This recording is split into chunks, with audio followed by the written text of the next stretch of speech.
ok? A sentença é mais um dos pronunciamentos judiciais. Nós temos 3 pronunciamentos judiciais, mais os acórdãos, ok? Que são esses pronunciamentos judiciais? São momentos em que o juiz se manifesta nos processos. Os pronunciamentos podem ser despachos. Os despachos, normalmente, eles são atos administrativos, atos da organização do processo, e ele vai ser direcionado mais à secretaria, para que a secretaria tome alguma atitude relacionada ao processo. Então, os despachos são normalmente atos administrativos. O que são as sentenças? As sentenças são os pronunciamentos que o juiz faz para colocar fim a essa parte cognitiva do processo. É ali que o juiz vai decidir. Pode ser uma decisão com julgamento de mérito, quando ele analisa os fatos trazidos, ou sem resolução de mérito, quando ele extingue o processo sem analisar a fundo a questão que está sendo tratada naquele processo. Nós vamos ter as decisões interlocutórias, que são aquelas decisões que são dirigidas às partes ao longo do processo, mas que não colocam fim ao processo. Então, nós brincamos que as decisões interlocutórias são tudo que não são despachos nem sentenças.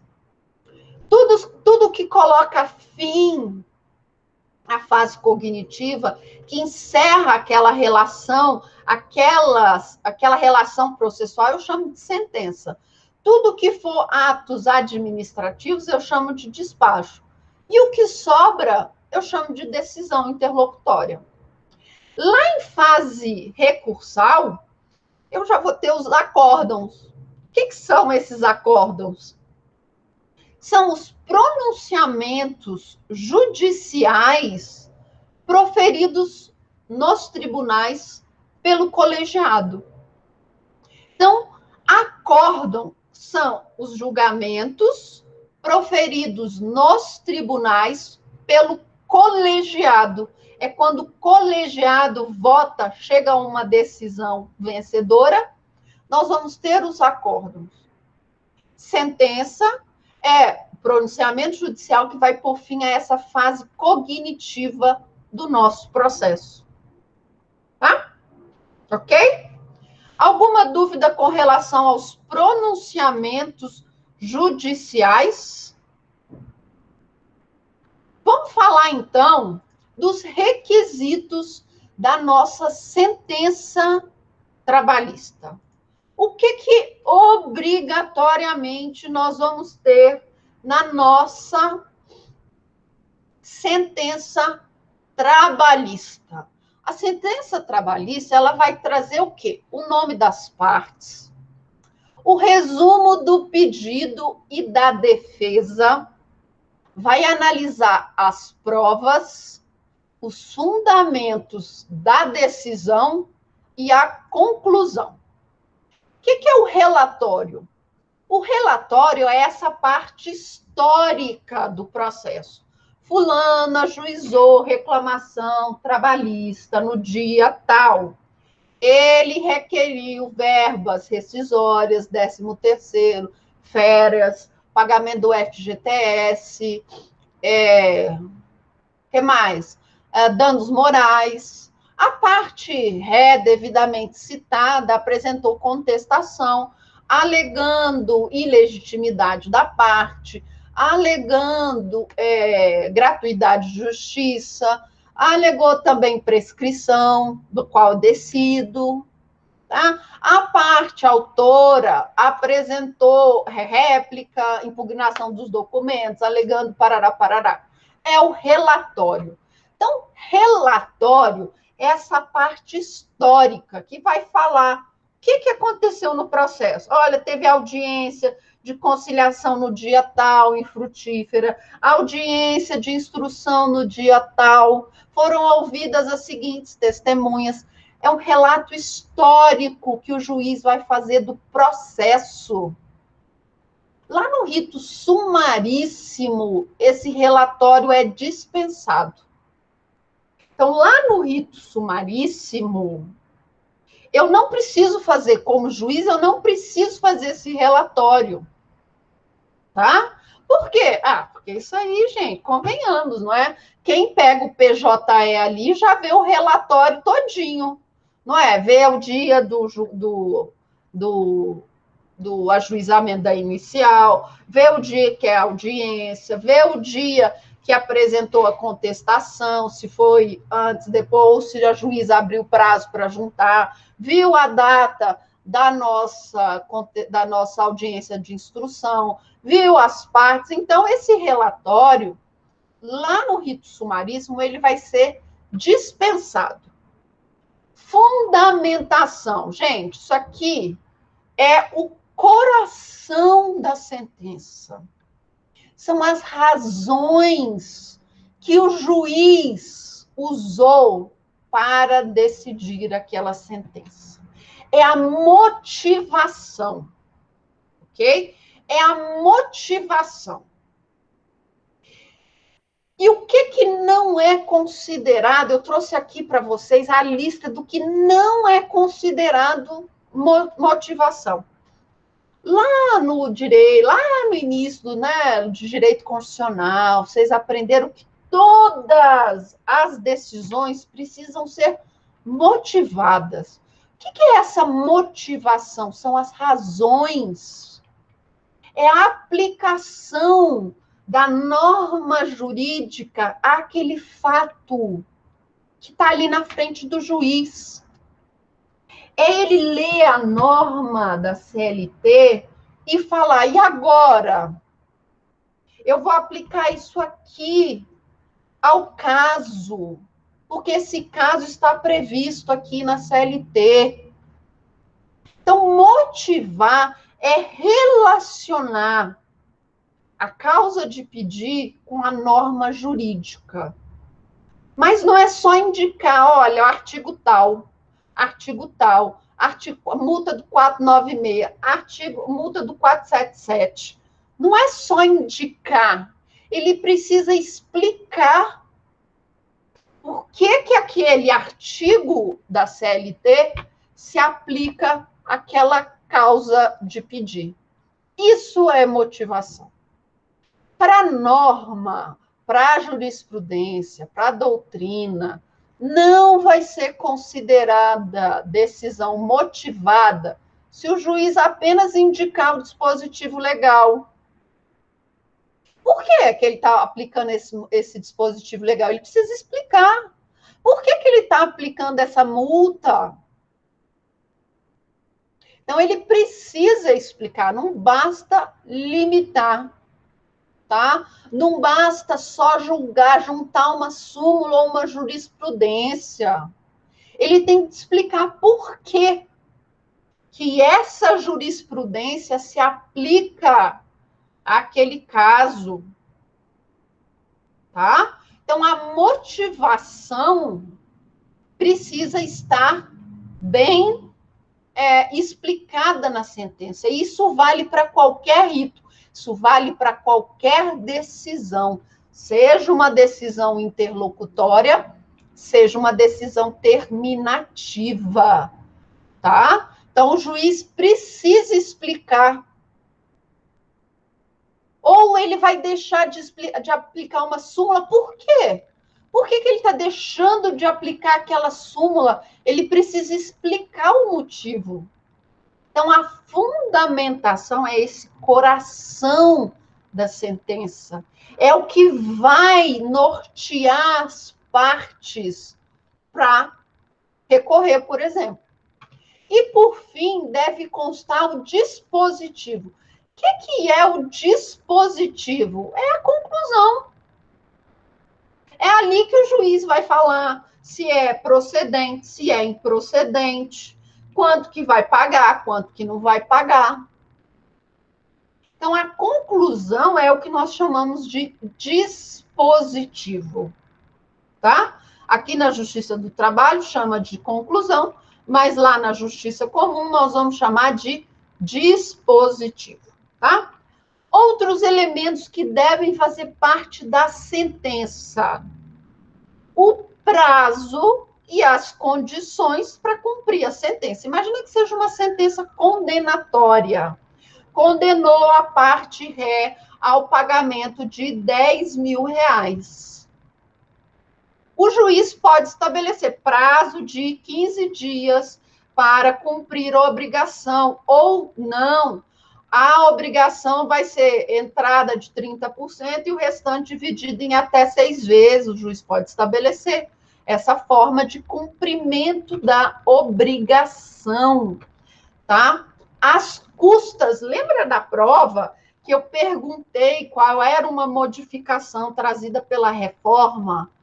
Era a causa de pedir, era o pedido. O pedido ele precisa ser líquido, certo e determinado. Algumas pouquíssimas hipóteses nós vamos admitir o pedido genérico, tá? Mas ele precisa ser certo, líquido e determinado. Para quê?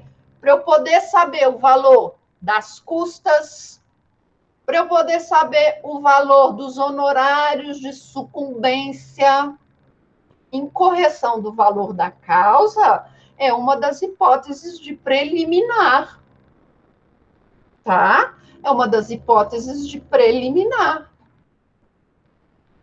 Então, eu preciso falar lá no meu valor da causa, para quê? Para que o juiz possa estabelecer quem vai pagar as custas e quantos serão os honorários de sucumbência. Ok? Além disso, o juiz vai analisar e vai informar aquele pagamento que diz respeito às verbas previdenciárias. O que eu disse sobre verbas previdenciárias? Lá em competência, eu disse o seguinte: compete ao juiz executar de ofício as verbas previdenciárias. Então, o juiz ele vai ter de indicar na sentença dele quais são as verbas previdenciárias e quais são as verbas indenizatórias. Por quê? Porque essa parte que diz respeito às verbas previdenciárias, ele pode executar de ofício. Ok? Então, esses são os nossos requisitos da sentença, tá? Classificação das sentenças. Nós vamos ter uma teoria clássica que vai falar que a classificação da sentença ela vai ser em três tipos: declaratória, constitutiva e condenatória, tá? Mas nós temos uma teoria mais moderna que vai incluir nesse rol de três a mandamental, ok? Então, nós temos a teoria clássica, que vai falar que as sentenças podem ser declaratória, constitutiva ou condenatória. Podem ser as três ao mesmo tempo, pode ser duas, pode ser uma, ok? E nós vamos ter uma teoria clássica que vai trazer a sentença mandamental, ok? O que é a declaratória? É aquela que vai declarar a existência ou a inexistência de uma relação jurídica. Acredita-se que 99% das sentenças tem um quê de declaratória, tá? Tem um quê de declaratória. E essa sentença declaratória é imprescritível. O que isso significa? Se eu quero declarar um direito que eu não tenho tempo para fazer isso. A qualquer momento eu posso declarar o meu direito. Lembra que eu falei para vocês de prescrição e decadência? Eu disse, por exemplo, que a prescrição aqui na Justiça do Trabalho ela vai obedecer àquela regra dos 2 anos. não é? Eu comecei uma ação, o dia que eu fui demitido, não começa a contar o meu prazo para eu ajuizar a ação trabalhista? Sim, 2 anos. Agora imagine o seguinte, eu quero aposentar. Aí eu vou lá no INSS e pego a minha folha de trabalho. E eu olho a minha folha de trabalho e falo assim, o quê? Mas em 1990, eu trabalhei para aquela empresa. Por que aquela empresa aqui, ó, não declarou que eu trabalhei para eles? Eu quero que eles declarem que eu trabalhei para eles. Olha, só foram 10 anos de serviço, de 1990 até 2000. Trabalhei 10 anos para aquela empresa e aquela empresa não registrou que eu trabalhei para eles no INSS. Não, vou entrar com uma ação trabalhista. Ué, professora, mas o prazo não são 2 anos? São. Mas eu vou pleitear dinheiro? Eu vou pleitear verbas rescisórias? Não. Eu quero o quê? Eu quero declarar. Eu quero que seja comprovado que naquele período de 1990 até 2000, eu trabalhei naquela empresa. Eu não quero verbas rescisórias, eu não quero nada, eu só quero a declaração. Para quê? Para constar lá no FGTS que eu vou aposentar, que eu trabalhei naquela empresa. Essa ação é uma ação meramente declaratória. Ela é imprescritível. Tá? Ela é imprescritível. A qualquer momento eu posso ajuizar uma ação para que seja declarado que eu trabalhei naquele lugar. Para quê? Para constar no meu FGTS. Para constar lá no INSS que eu trabalhei naquela empresa. Aqueles 10 anos são meus de direito. Eu trabalhei. Se a empresa recolheu imposto, tributo, não me interessa, eu quero que conste lá na minha ficha do INSS que eu trabalhei naquela empresa. Então, a declaração, a sentença declaratória, ela é imprescritível. Então, essa ação que eu quero apenas declarar o meu direito, declarar que existiu em algum momento uma relação jurídica entre mim e a empresa, é imprescritível, tá bom? Então, a ação, quando você vai entrar com uma ação que ela tem como objeto exclusivamente declarar um direito, ela é imprescritível, tá? Constitutiva, o que é uma ação, o que é uma sentença constitutiva? Ela vai criar, ela vai modificar ou vai extinguir um direito. É diferente da declaratória. Eu já tenho o direito. Eu já tenho. Eu só quero que a sentença confirme esse direito que eu tenho. Na constitutiva, vai criar uma relação jurídica. Tá? Vai criar uma relação jurídica. Vai mudar uma declaração jurídica. Vai extinguir uma relação jurídica. Na condenatória, aí cada ramo do direito, não é? Vai ter uma condenatória. Condenatória lá no criminal pode ser condenar a perda da liberdade. Não é assim? O que é a condenatória para a gente aqui no processo do trabalho? Tá? O que é aqui a condenatória para a gente aqui na Justiça do Trabalho? É dinheiro, tá? É o pagamento. Então, aqui no direito do trabalho, uma sentença condenatória vai expropriar os bens de alguém. Dinheiro, tá? Executiva lato sensu é aquela que realiza a execução direta, tá? Execução direta, está prevista lá no Código de Processo Civil, no artigo 536. Obrigação de fazer ou não fazer. Execução direta. Entre esses dias, com uma ação, foi a primeira vez que eu fiz a ação.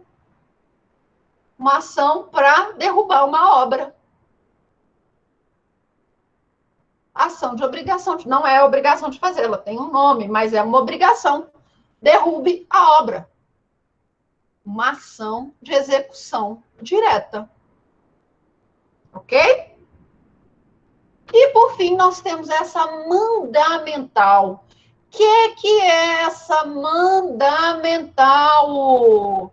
É quando o réu, ou o nosso reclamante, ele é obrigado, forçado, por meio de quê? Uma multa a cumprir a ordem judicial.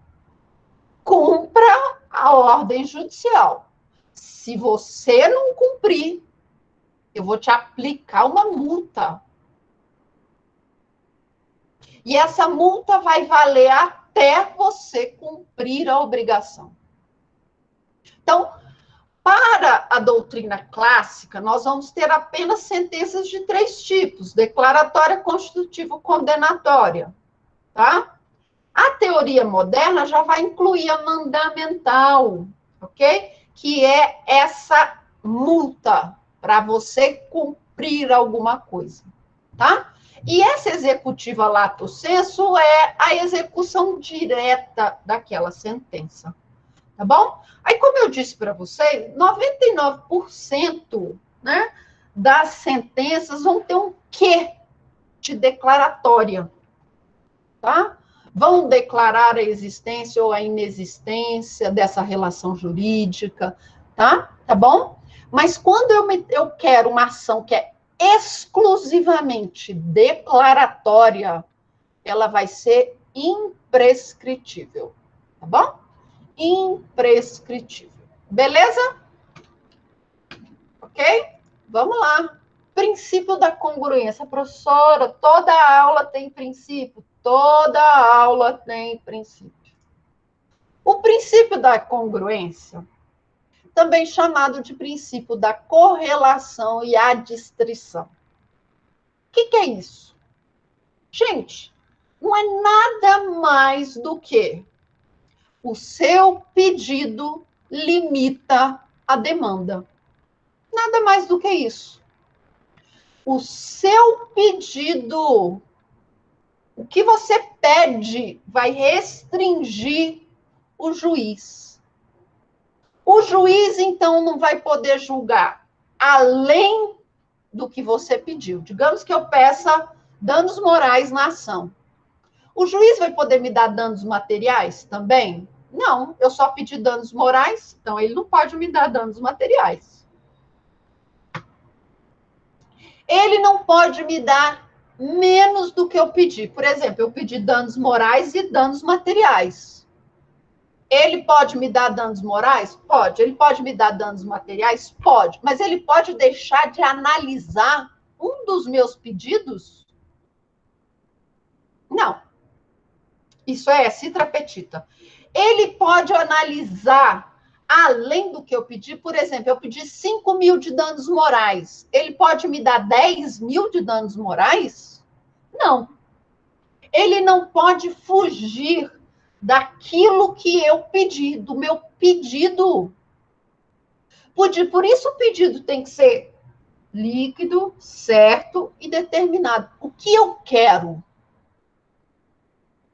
Eu quero danos morais? Então o juiz ele vai analisar o meu pedido de danos morais, se eu tenho direito ou não aos danos morais. Mas ele pode analisar a minha petição e falar assim: nossa, você também tem direito a danos materiais, vou te dar danos materiais. Não. Pedir 5 mil de danos morais. O juiz analisa: poxa, esse seu pedido aqui vale muito mais de R$ 5.000. Vou te dar R$ 15.000. Pode? Não. Uma vez eu peguei uma sentença que eu pedi R$ 3.000 de danos morais. O juiz me deu 5.000. Deixei a parte recorrer. Não sou besta. Cabia a parte contrária ir lá e falar que teve um julgamento ultra petita, que o juiz deu além do que eu pedi. Tá? Me deu além do que eu pedi. Então, além do pedido. E citra petita? Ele deixa de analisar, de julgar os meus pedidos. Então, o citra petita é assim, eu peço danos morais, danos materiais, eu peço FGTS, eu peço férias, e aí ele deixa de analisar as minhas férias. Ele julgou um pedido a menos do meu processo. Isso é citra petita. Mas muita atenção aqui na Justiça do Trabalho. Nós temos o princípio da extrapetição. O que é o princípio da extrapetição? São casos que a CLT traz em que o juiz ele já é obrigado a analisar, mesmo se você não pedir. Tá bom? Então, aqui na Justiça do Trabalho, nós vamos ter algumas situações em que você não precisa pedir, mas que o juiz é obrigado a dar. Juros e correção monetária, você não precisa pedir. Multa do 496 e do 477, você também não precisa pedir. Então, atenção, nós temos as hipóteses em que o juiz ele já é obrigado pelo código a dar. Isso não caracteriza extrapetita, tá bom? Então, atenção aqui com relação a esses casos previstos na CLT. E a sentença, por fim, ela vai gerar coisa julgada. O que é a coisa julgada formal? É quando ele gera a imutabilidade daquela decisão dentro daquele processo. Dentro daquele processo, você não vai ter outra decisão senão aquela. São aquelas sentenças terminativas sem resolução de mérito, coisa julgada formal. Então, dentro daquele processo, eu não vou poder discutir mais aquela situação jurídica. Porque houve uma sentença sem resolução de mérito. Agora eu voltei àquilo que eu chamo coisa julgada material, que é o conteúdo da sentença, do acórdão, vai ser geral. Quer dizer que para qualquer outro processo, eu não posso julgar aquilo novamente. Então, imagina o seguinte, eu ajuizei uma ação, tá? Ajuizei uma ação e pedi gratuidade de justiça.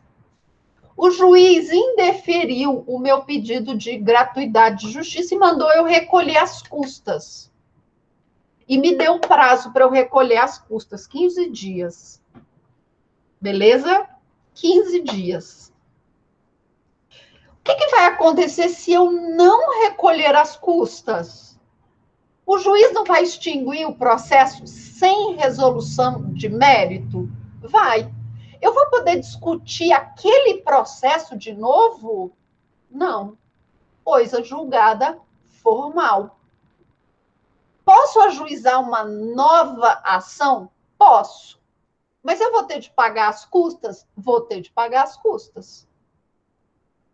Na material, eu vou ter uma sentença com resolução de mérito. O juiz vai analisar se eu tenho direito àqueles danos morais, por exemplo. Se ele falar, não, você não tem direito a danos morais e materiais, o que isso significa? Eu posso ajuizar uma nova ação requerendo danos morais e materiais naquela mesma relação jurídica? Não, não posso. Isso é coisa julgada material, ok? Então, vai impedir novas discussões sobre aquele assunto entre aquelas pessoas. Coisa julgada material, ok? Então, diante dessa nossa explanação, alguma dúvida com relação à sentença? Sentença. Alguma dúvida? Não? Então, na próxima aula, nós vamos falar de recursos, tá? Recurso. As primeiras aulas, nós vamos falar sobre os pressupostos de admissibilidade dos recursos, tá? Nós temos vários pressupostos de admissibilidade. Depois que nós terminarmos todos esses pressupostos de admissibilidade, vão acho que 2 aulas, nós vamos começar os recursos em espécie. São muitos. E nós vamos falar de todos eles.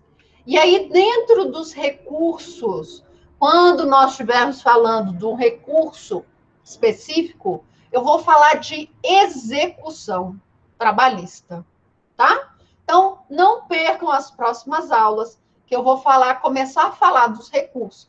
E quando nós terminarmos de falar dos recursos, nós vamos fazer a nossa atividade extra-avaliativa, aquela atividade que vai contar com a do primeiro bimestre, e nós vamos somar aqueles 25 pontos do bimestre, ok? Nenhuma dúvida agora? E se der tempo, nós vamos fazer no fim do semestre uma revisão geral para a última prova. Combinado? Então, boa semana para vocês e até semana que vem. Abraços!